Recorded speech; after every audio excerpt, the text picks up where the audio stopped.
So without any further ado, I'm going to ask Mr. Bunch to start us off. Thank you, and thank you for everybody coming out tonight. I am Gordy Bunch. I'm running for Senate District 4.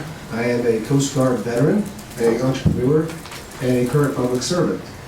In the Coast Guard, I did everything from fishery, poultry, to drug interdiction and human trafficking interdiction. I also was a government contracting officer, and I served for 4 years from 91 to 95. Coming out of the Coast Guard, I went into the insurance business on accident. My resume got put in the wrong P.O. box, and I started my career in Conroe, Texas, with the Texas Farm Bureau. I kind of rose through the ranks of insurance and started my own insurance organization in 2001, which is today the largest privately held independent personal lines agency in Texas, number 5 in the United States. We have 320 retail offices in 21 states and over 3,000 wholesale operations in 38 states, insuring over $70 billion in assets, creating jobs not only in Texas but throughout our country. Currently serving on the Woodlands Township Board of Directors and on the Woodlands Convention and Visitors Bureau, where we have lowered taxes for the Woodlands Township residents the past 2 years, and last night paid off $14,270,000 of public debt. We paid off debt, that's plausible. That saved us $5 million in future interest and $1.5 million per year on that one item. Over the last year, through our budget process, working with our board, we identified areas where we could have additional savings. And in one additional item, we saved $800,000 on our insurance renewal this past October. We all want people to lower taxes, pay off debt, and cut waste. I've done that in the township, I can do that in the state, and I look forward to being your next state senator. Thank you.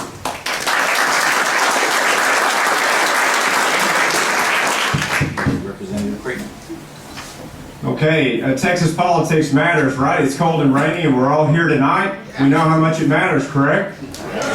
Okay, 2 minutes isn't long, so I'm Brandon Creighton. I'm one of your state representatives for Montgomery County. I've been proud to serve in the legislature on your behalf, to have been one of the most conservative voting records in my time in the legislature in the Texas House. And what we're here tonight to do is to decide with a vacant Senate seat. It's currently vacant, one of the most important Senate seats in the state of Texas, with all the jobs and the economy that it supports, from this area all the way to the 4th largest port in the petrochemical complex in the Beaumont area. We have to make a decision tonight to hire someone new for the job, right? Right. So we all know, and first and foremost, I want to recognize my wife, Fawn, who many of you know. She's a hospital CEO here in the Woodlands. I'm so appreciative of her being here. Many of you know my little girl, Presley, and my son, Cannon. I wish they could be here. We all know there's failed leadership in the White House, right? And we all know there's failed leadership in Washington. Who here thinks that Congress is going to solve our problems quickly? Exactly. Texas matters. Texas knows that we have failed leadership in D.C. The nation needs Texas. This state Senate seat is one of the most important political positions in America to protect our Texas sovereignty, and states across the country to protect their own. We have to fill it with performance. Performance that matters, performance that's proven. We have way too many politicians go into office with rhetoric and really good campaign brochures, but very little performance afterwards. Performance like being a statewide and national leader on Texas sovereignty issues and protecting our 10th Amendment rights and states' rights in Texas. Performance like passing drug testing for entitlements like unemployment benefits, and certainly stopping Obamacare's Medicaid expansion in Texas. I need your vote of support for Senate District 4. Thank you. Thank you. Representative Toth. I'm State Representative Steve Toth. I am an ordained minister. I'm a dad. I'm a husband of Babette Toth. This year will be 30 years, which it's an amazing deal. It's just a blur. 3 kids. Katie graduated from the University of Texas at Austin just 2 years ago with honors. We're so proud of her. And 2 more still at home. 2 more boys still at home. I was on staff for a couple of years at Fellowship of the Woodlands. It was a lifelong dream to do full-time ministry. And but at the same time, too, realized that I had a real heart for the marketplace and I enjoyed it. Babette and I still do a lot of marriage and family life counseling today, and we love it. It was 5 years ago that the Texas legislature passed legislation that nearly put my business out of business. It wasn't legislation to control our industry that came from our industry. We didn't ask for it. It was thrust upon us. It didn't come as a result of public safety issues. It came because one special interest group wanted a bigger place at the Toth in Austin. And all too often, you're going to find when you go to Austin that it's the special interest groups that run Austin. And I'm just here to tell you, as much as it bothers me that we've got problems in Washington, we have egregious problems with the leadership in Austin. We do not have government of, for, and by the people in Austin. We have government of, for, and by the special interest groups, and we've got to change it. And I'm thankful for the opportunity that y'all have given me this past year to go there and fight for you. I did it, and I appreciate it, and I'll do it again in the Senate as well. Thank you. Lord bless you.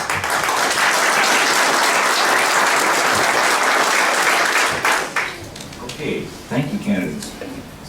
I'm going to call out some numbers. As I mentioned earlier, please make your questions as briefly and succinctly as possible so that we can have time for as many questions as we can. The candidates will each have 2 minutes to answer your question.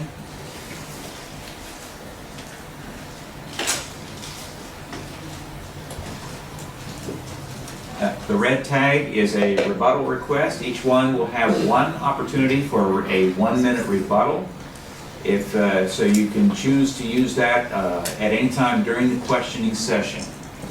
So without any further delay, let me call out the first couple of numbers. If you have this number ticket and you have a question when I call your number, please come down to the podium and we'll have you answer these or ask your questions in order. First number is 961. 961.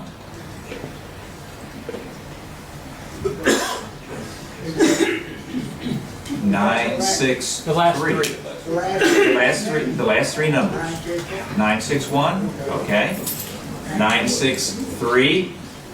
Ticket ending with 963. Who has that one? Please line up at the podium and make sure you use the microphone.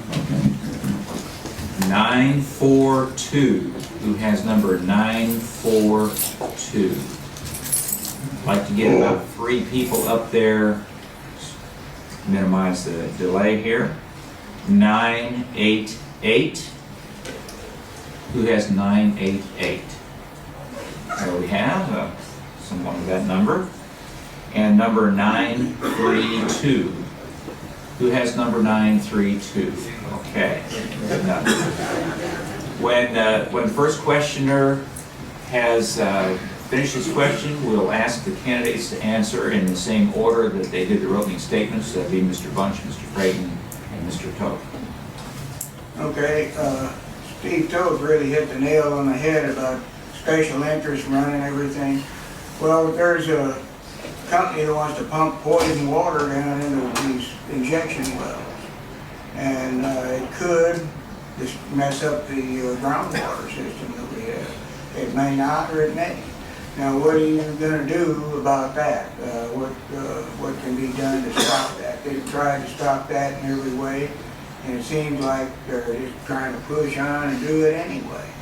And there's nobody in this county that I know of that wants that.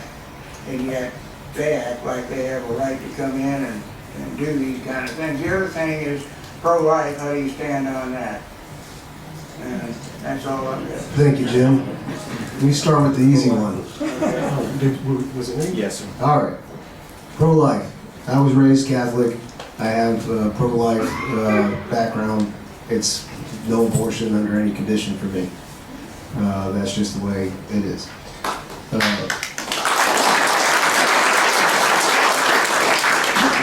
When you're talking about the injection wells and how do we get that stopped, why don't we call it a water reservoir and then the EPA will block it and it'll never get done.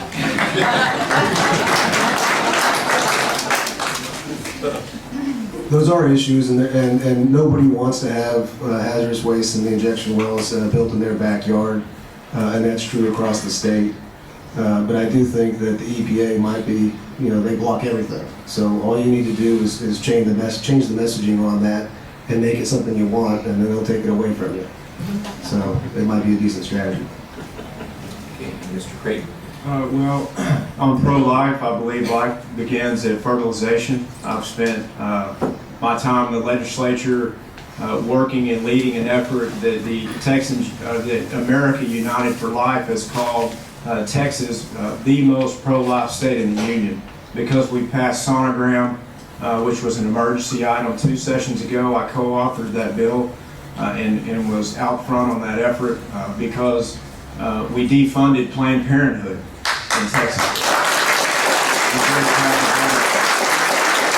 In this session, with attempts by the most liberal individuals in the nation being bussed in, as well as those here like Wendy Davis, there were attempts to create so much chaos in the Capitol that we were almost prevented from passing a bill to make abortion illegal after 20 weeks and to make surgical centers safe for women that did choose to elect for that option.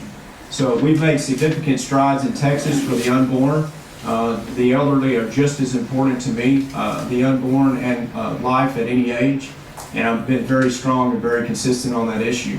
I fought the injection wells every step of the way. I carried a series of bills that big business fought me every step of the way, that were threatened by the fact that I was trying to prevent or provide more transparency for the injection well process itself. I passed a bill that notifies groundwater districts when a new injection well is attempted to be permitted. You'd be surprised that wasn't even the law at the time. And these injection wells that threaten the Gulf Coast aquifer, and I've served on the groundwater district for 4 years before going into the legislature. I've served on the Texas House Natural Resources Committee, leading our efforts to provide long-term sustainable water supply for the past 6 years. Those injection wells do threaten the ability for clean water for the future, and we'll continue to fight them.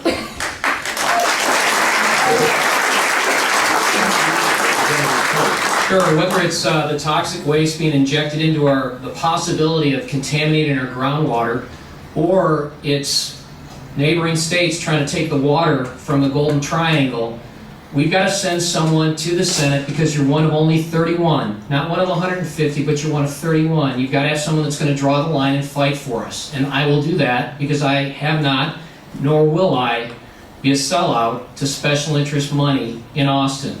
On the issue of life, at this present time, there's a woman in Dallas. Her name is Marlise Munoz. She's a 22-week-old baby, living human being inside of her. And we all need to reach out to General Abbott's office. I called the liaison for General Abbott today, Jay Dyer, who is our liaison between the House and the Senate to General Abbott's office. And I would encourage you all to call General Abbott's office and let your voice be heard at 512-475-4413. We cannot let this child be put to death. Texas has laws. We have a constitutional amendment that recognizes the life of that little child, and we need to fight, every single one of us, for that life. There was a terrible piece of legislation that came before the House this past year, SB 303, that would have codified present activity by hospitals to and change end-of-life directives for the elderly. They could go in and put a do not resuscitate order in without you or your family even knowing about it.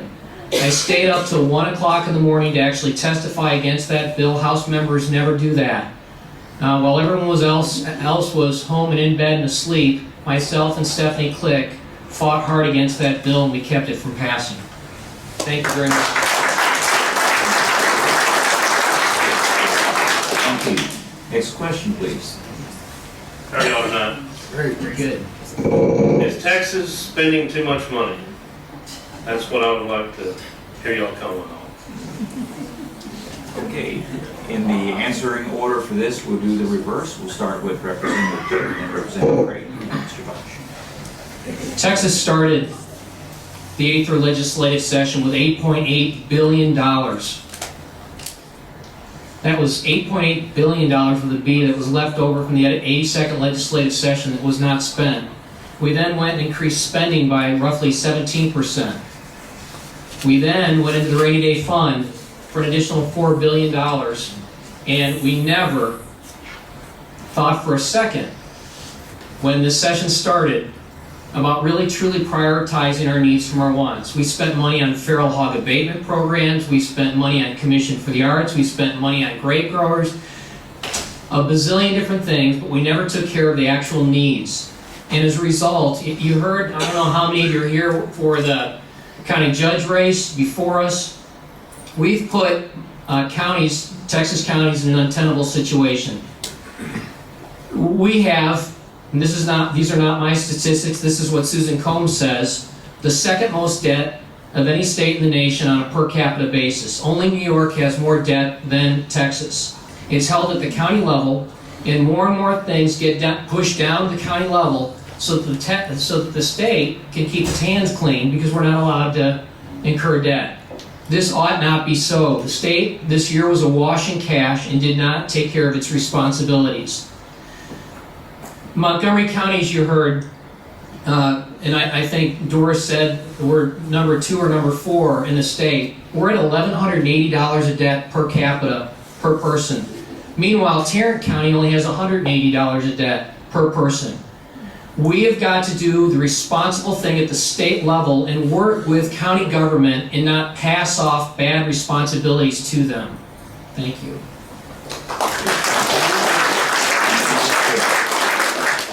Texas has the largest state house Republican majority in America.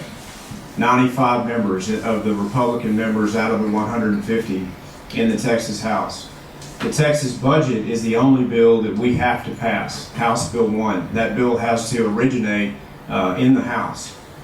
Since the Republicans took the leadership position, took the gavel in the Speaker's chair, and I believe a few years before I came in, I believe in 03, I came in 07, I believe through our research that I'm the first Republican caucus chairman that has voted no on a Texas budget.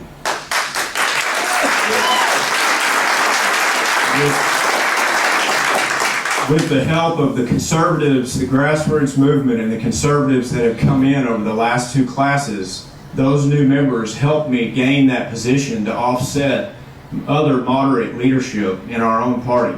And with those attempts to limit the budget, I served on the budget writing committee 2 sessions ago and was part of the biggest group of budget cutters that have slashed the Texas budget percentage-wise since World War II in that session prior. So we have to prioritize what infrastructure and the main things the Texas budget should handle: water, roads, education, and the minimums that government should provide. And we need to get back to that. And I've created a website called TexasPayGo.com to return us back to paying as we go rather than taking on more and more debt.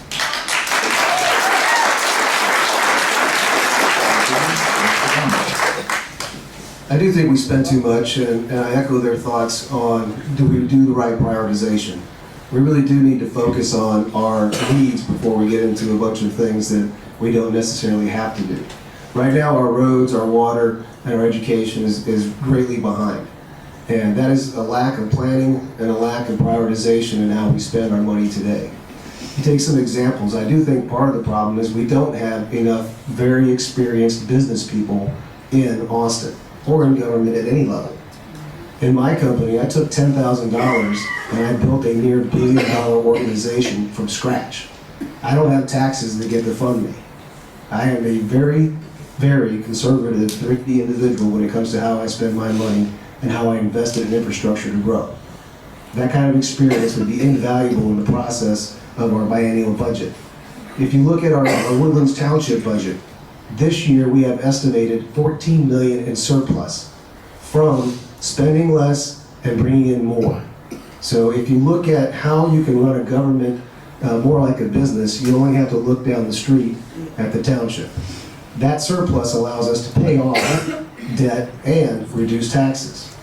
When you look at all the things that we can do to prioritize our spending, I think you need somebody outside of the system to come in there and shed new light on maybe a better way to think about things and a better way to do things. And you don't get that experience in Austin. You have to have had the ability to take something that didn't exist and create it and will it into existence. And it takes vision and fortitude to do that. And I think I can do that for us. I've done it for my own company, and I'm doing it for our own local community. And I'm willing to take that experience and expand that to our budget in Austin. Thank you.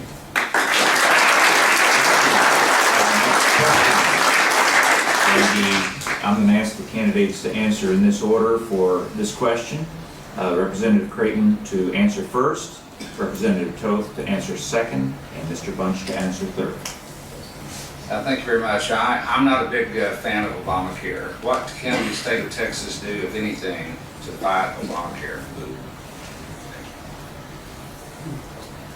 Well, for our families, for our businesses, for our liberties and freedoms, there's no more egregious efforts on behalf of the federal government that we've seen in modern times than what the EPA has attempted against Texas, and first and foremost, Obamacare. And we all understand that. There's very few in this room that would support the Patient Protection Act or Obamacare as the president accepts that being called now. He might change his mind pretty soon.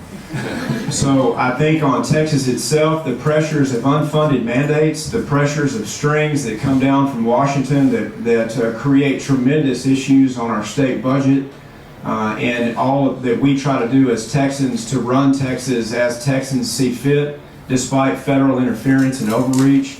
What we can do is not just make promises to push back on federal overreach, but to take specific actions. So my first order of business as caucus chairman in the House this session was to call all members together and ask them for transparency and to vote on whether or not to accept the Medicaid expansion provision under Obamacare. It was almost unanimous in caucus, but for one member. When we got to the floor of the House, where we actually take votes that go into the journal and for permanent record, that vote was split down much more to a greater extent, surprisingly enough. Politicians lose backbone. But what we did do, and what I did lead as an effort, is I put a directive in the budget during budget debate to keep our budget writers from negotiating on that point with the Senate.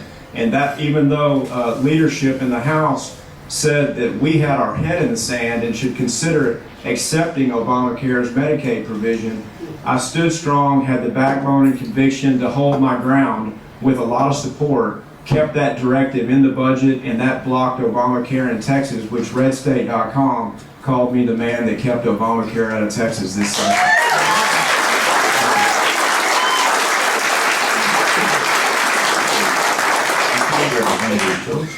We need a new House Speaker. Joe Strauss is not working in Texas's best interest. Speaker Strauss, if Texas became blue tomorrow, he would turn his party affiliation over as a Democrat in a heartbeat. He's not a rhino, he's a Democrat.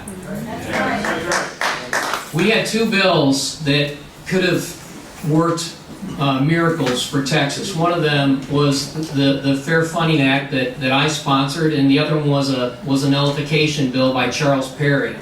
And there's some people that believe that nullification is not constitutional, but if it was good enough for Madison and Jefferson, it's good enough for Texas.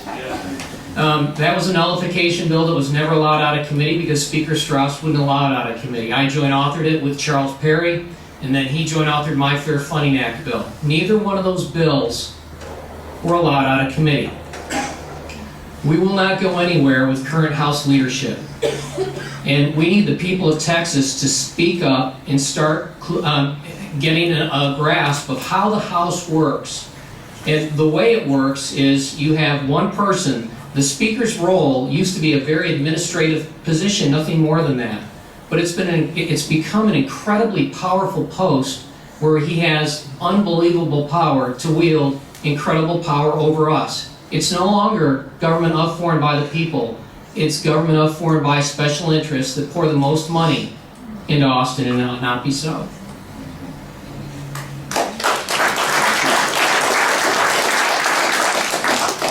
I do want to correct something. Obamacare is in Texas. I have an insurance organization where 100% of my clients that had individual policies got terminated.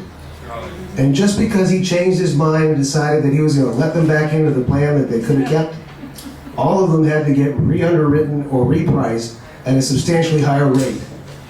We fail in leadership, not only at the state level, but at the federal level. We're solving problems that don't even exist. Pre-existing conditions. If you have a group health insurance policy, there is no such thing as a pre-existing condition. If you get fired or let go, you get on COBRA. No pre-existing conditions.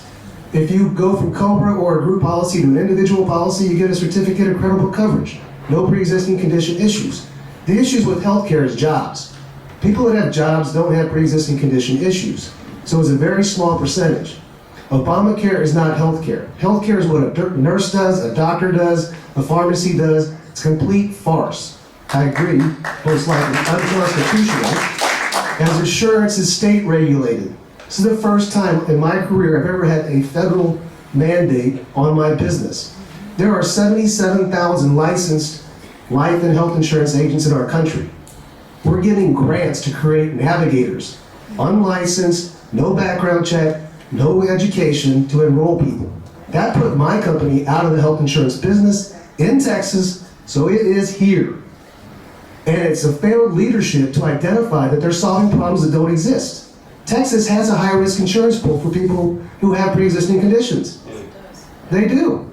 Why do we solve this problem? Why? Did anybody hear any of the information I just gave you, ever? No, we just all wanted to rail against Obama. The truth is, he solved a problem that didn't exist, and our leadership failed to identify and communicate to the public to turn that around.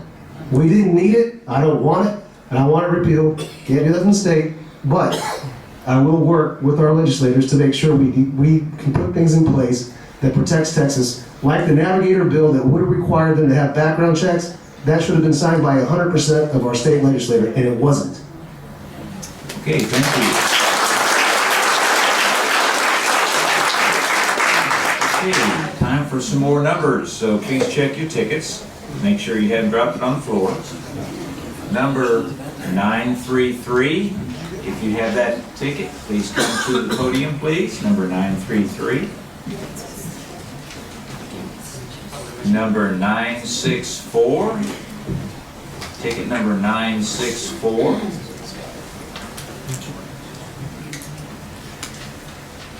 Number 962. We have a couple of people coming forward. 962.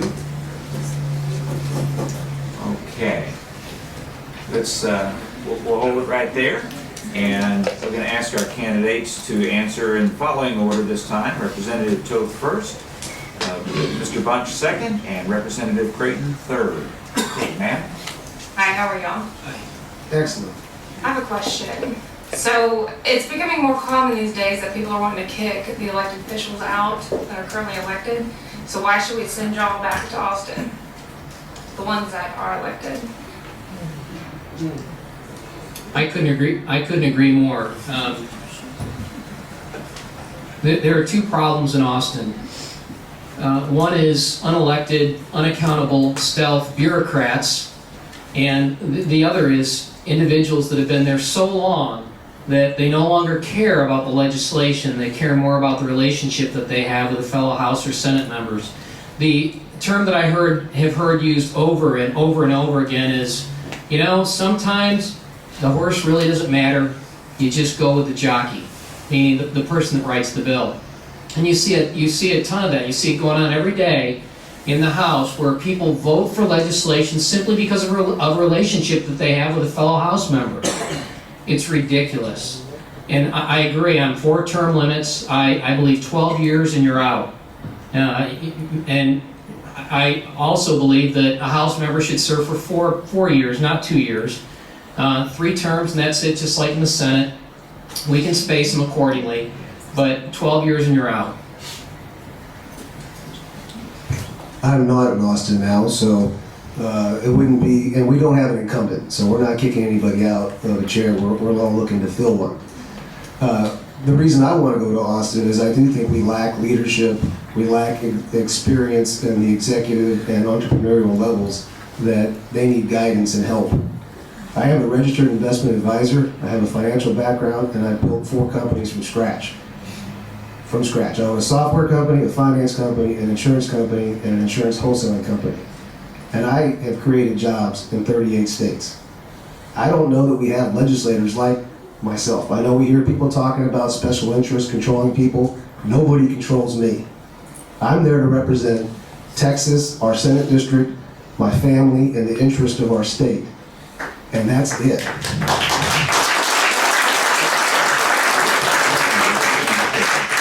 I think it's a great question. I mean, all 3 of us are elected officials. We're all 3 politicians.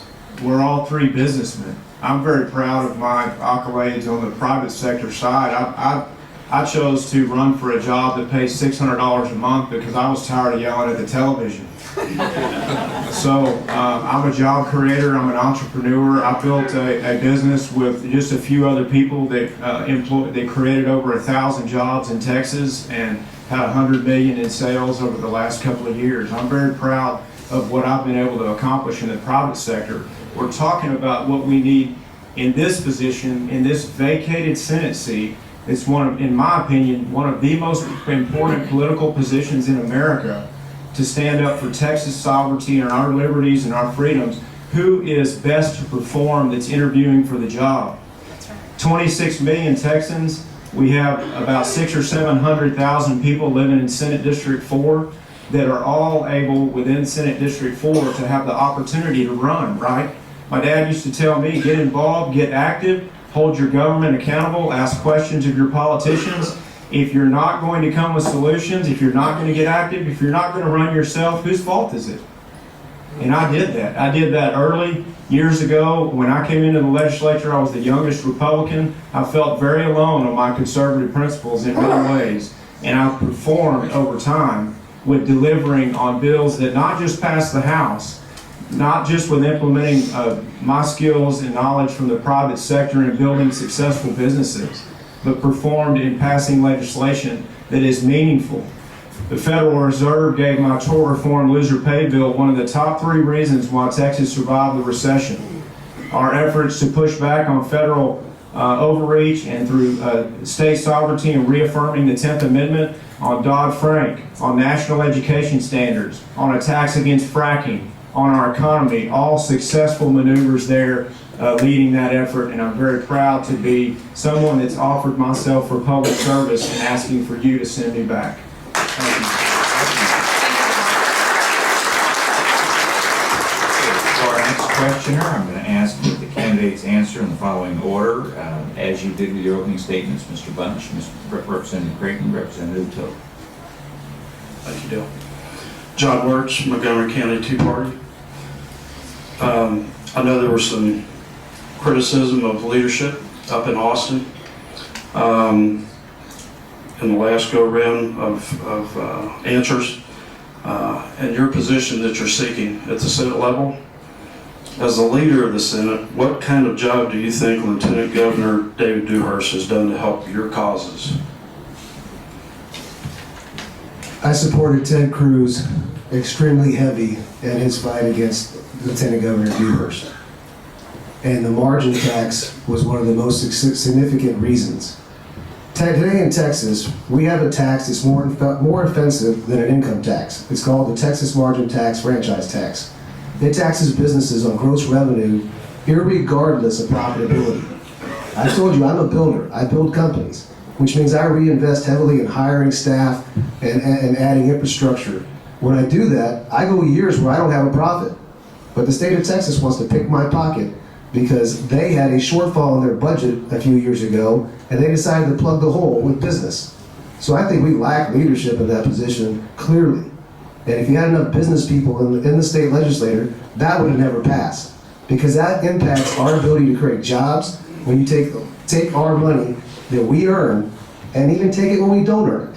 So we have a constitutional amendment in Texas that says we cannot have a state income tax. I'm paying one. Okay? I'm paying it, and it's worse than an income tax because I can pay it even if I lose money.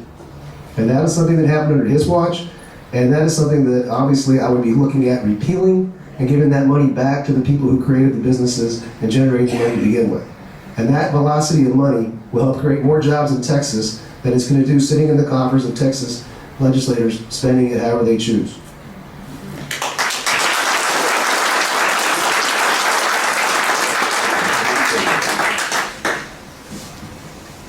Creighton. With you, as far as your question on Lieutenant Governor Dewhurst, I think I was the only state representative, and Gordy, I saw you there. I was the only state representative or state senator that was with Ted and Heidi when AP called the race. So my point there is, yes, it's popular to get behind Ted Cruz these days. He's done a wonderful job, and we need more patriots in the United States Senate. We need more patriots in the Texas Senate and the Texas House. But my point is I made a statement in being there with many other people there that were there on behalf of Lieutenant Governor Dewhurst that basically fired the shot that he could prevent any bills that I attempted once I passed them out of the House from ever seeing the light of day in the Senate. But I took that risk because I had conviction and I believed in it. I've been outvoted 149-1, and I didn't hide under my desk. I stood up and waved. Members came over to me and said, "Creighton, why didn't you tell me you were doing that?" My answer was, close your eyes and do the right thing. Yeah. I've been known for that since I hit the People's Republic of Austin. There's nothing about that place that has held me as anything other than I've been called a right-wing extremist, all kinds of names there. But with the conservative principles and values that I feel like I'm empowered to serve and make decisions based upon coming from your direction here in Montgomery County, it's okay if I'm unpopular there. What we need in the Texas Senate is leadership that will take a principled stand, that will not just be fair weather. And we need conservative leadership with conservative senators coming in that will guide us and helping us take the next step. Budget cutting, innovative business solution ideas that will resolve the problems that entrepreneurs would bring to the table, not politicians. Thank you.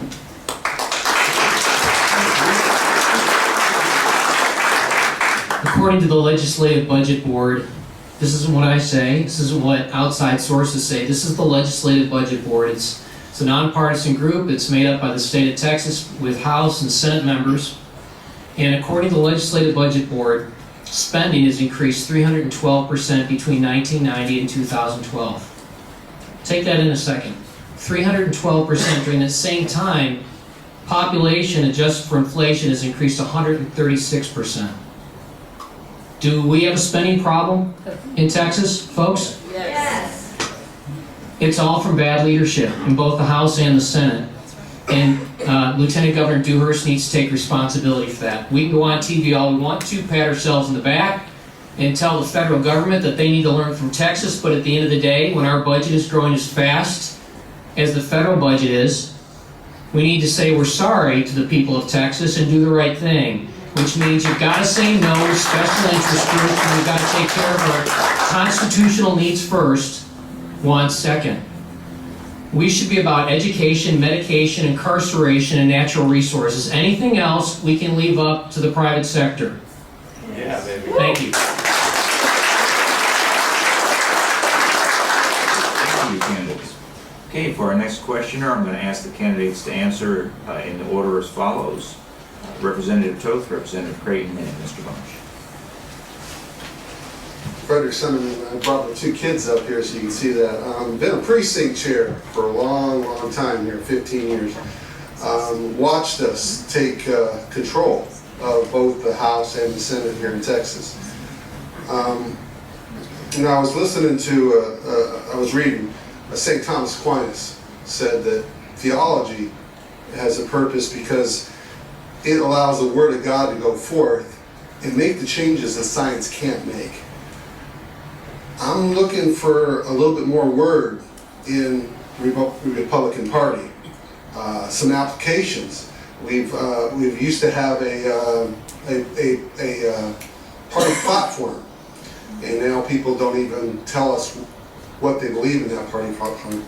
My question is, when can we start seeing some of the repeal of the democratic laws that were done for 80 years here in Texas, rather than simply adding or adjusting those laws that they brought? I'll sit down. Thank you. Texas and America, our heritage is one nation under God. It's not, we weren't a state and a nation that was influenced by the Quran. We were influenced by the Word of God. And for Texas to pander to Muslims and have a Muslim day on the House where we have a Muslim cleric come in to do the prayer is unconscionable in my mind. I'm sorry if that's not politically correct. It's the way it ought to be. You know, people wonder. I was at Montgomery County Republican Women today, and we heard the statistic that 90,000 people who were registered Republicans did not vote in November. And here's the funny thing is they want to call these people and find out why they didn't vote. I can tell you. We walked and we knocked on 15,000 doors last year, and you know, when you talk to 15 people, it's anecdotal. When you talk to 300 people, it's empirical. When you talk to 1,000 people, it's hyper-empirical with stars and bells and everything else. And you know what I heard over and over again?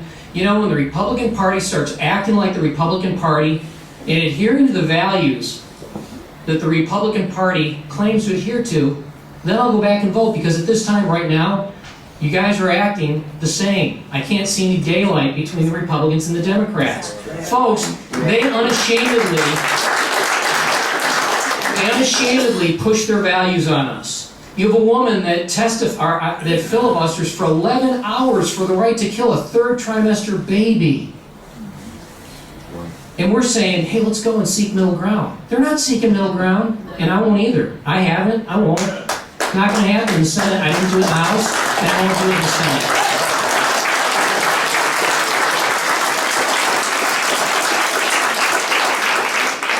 Thank you, Representative Creighton.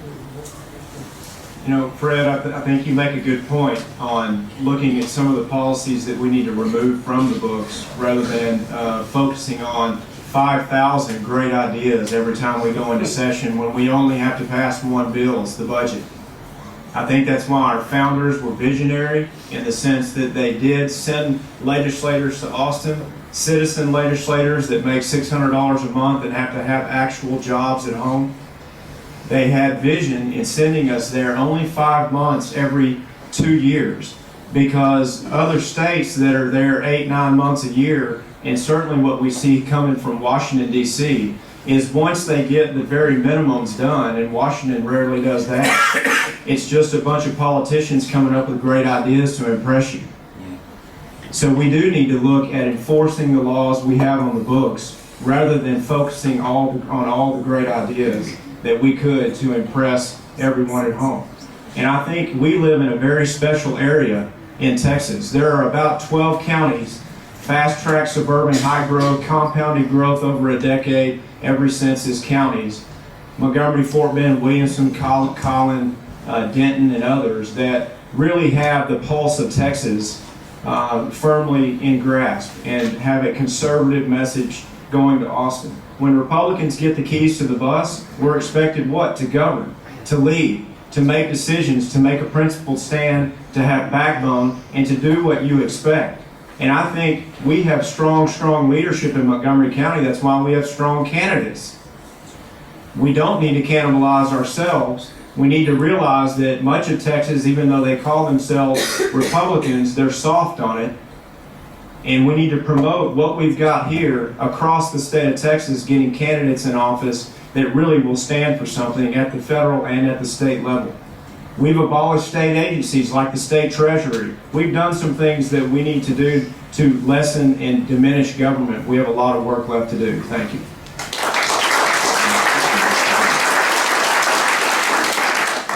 Thank you for the question. I believe it was really focused on faith and where you don't see that in legislation. Faith really starts at the house. It starts in our families. And my mom's here up in the front row wearing a nice, beautiful red jacket. And my mom put me in Catholic school as a kid. That's where my faith and foundation came from. You know, the nuns beating me to death in church every day. So, you know, I'm not going to end up in Austin and forget that my knuckles are bruised and give up my faith the second I sit in the state Senate chair. But it also begins at home. You know, we're all fighting over, you know, how to define marriage, right? Man and a woman. It's not man and a woman. It's a man, woman, and God. And if we put it together like that, we wouldn't have 60% divorce rates, right? You wonder why Austin's so screwed up. The whole society is screwed up.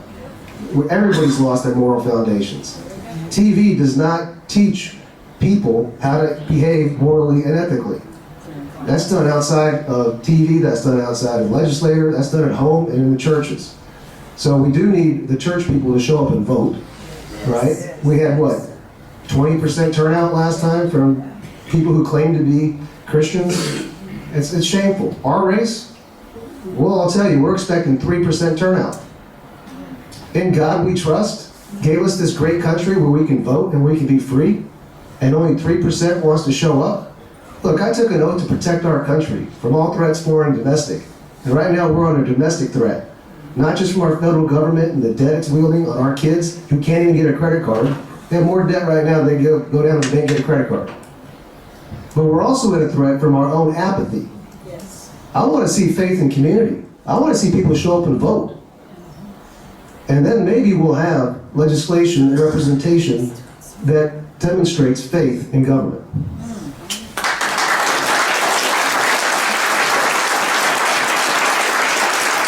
Representative Creighton has asked for a 1-minute rebuttal.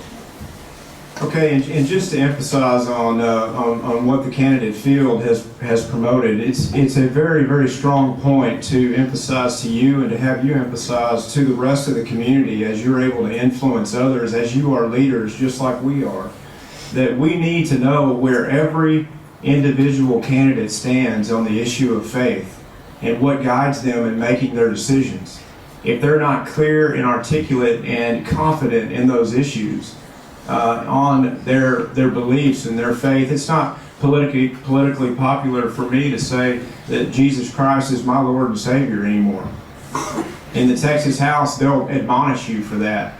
Prayers that we hear every session to kick off the session each day are constantly eroded on the belief systems and managing what is and is not correct to say in government.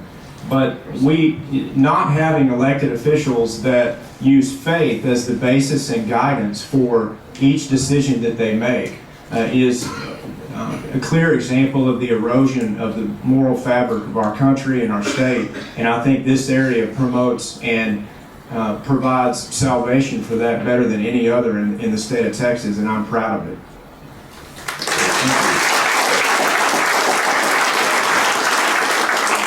That you all wish, as I do, that we had more time, but we do have a time limit on this facility, and so we will now have to go to our closing statements. I'm going to ask Representative Creighton to lead with his closing statement, and then Representative Toth, and then Mr. Bunch. Okay, thank you very much. Everyone, we all know the federal government's broke, correct?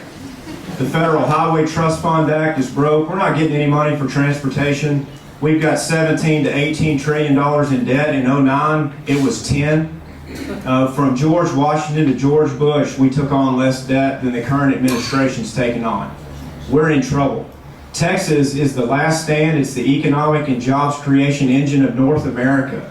And what your Texas senator can do for you is tremendous. What one individual can do to change a tide across this state and across America is tremendous.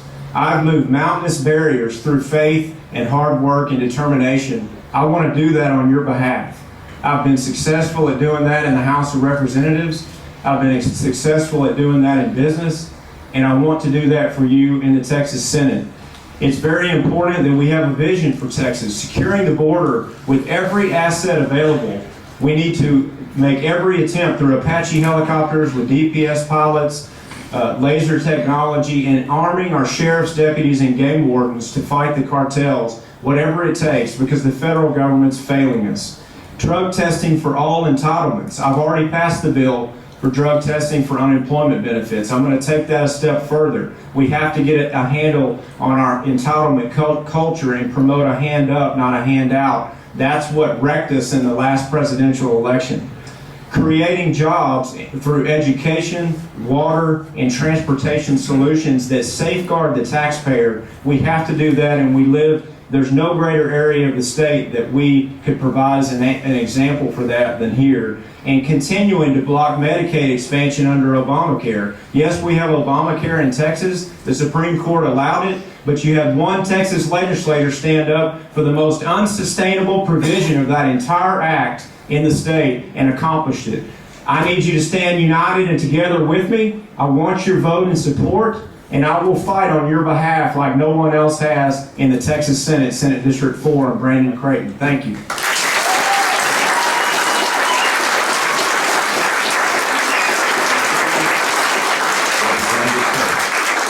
You're going to hear the word conservative quite a bit. It's election time. And if you go to Austin and you talk with the 95 House members and that are Republicans, each and every one of them will call themselves a conservative. We sat just 2 weeks ago and we heard Bobby Jindal talk about the reform that was going on in Louisiana for education. And it grieved my heart that what Louisiana passed, we would not even be able to get out of committee in Texas to turn our education system around and to truly put our children before special interest groups. I've gained a reputation in just one session as being something of an activist and a fighter, not someone that just talks a good game about conservatism. Tim Lambert, who's a national committeeman to the Republican Party, when he endorsed me, he called me up and he said, "Steve, I'm endorsing you not because you're a conservative only, but he said, Steve, you're an activist." And he said, it's not enough to send someone to the Senate that talks a good game about being conservative. We need someone that's going to really carry the ball and move it forward. And we've been blown away at how hard you worked and all that you accomplished in just your first session. We need more people like you. That's why he endorsed me. That's why Texas Right to Life endorsed me. That's why Concerned Women for America of Texas endorsed me. That's why Young Conservatives of Texas endorsed me. That's why David Barton endorsed me and Wall Builders as well. And the list goes on and on. We need activists, not talkers. And I hope that you'll vote for me on May 10th for Senate District 4. God bless you.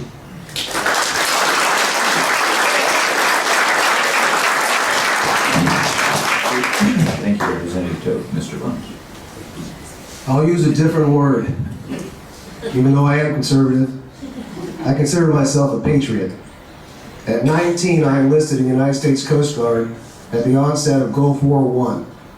The measure of a man is that what he does when his country needs him. I gave my life over to our country. That takes a lot. It wasn't $600 a month. It was actually less after you took out my GI Bill. In that service, I gained a profound love of our country. Liberating slaves from a Chinese mafia ship that was destined for the sex trade was the first time I realized how good we really have it. Sitting on the beach in Cuba when the tent city was built for the Haitian crisis, that was there before Al-Qaeda. Thousands of people trying to get to our country from a failed coup. I participated in the largest life-saving event since World War II on July 4th, 1994. No frat parties, just out there doing my thing, not looking for anything back. I did that for our country. What I'm doing this for is for my kids and our grandkids. The American dream has been given up on. Half the people in our country think the best is behind us. That's a shame. That is failed leadership. What we need is somebody who puts the lens of our future and says, look, our greatest generations are not in our past, our greatest generations are our future. And you need to have somebody who knows how to create vision and get people behind that and show up and make it become reality. I've done that with my business. I did that with my military service. I'm not here because it's politically convenient or I have anything to gain, and I cannot be controlled by any special interest group or any group, period. I'm beholden to my family, my constituents, our state, and our country. I'm Gordy Bunch. I ask you for your support. Thank you.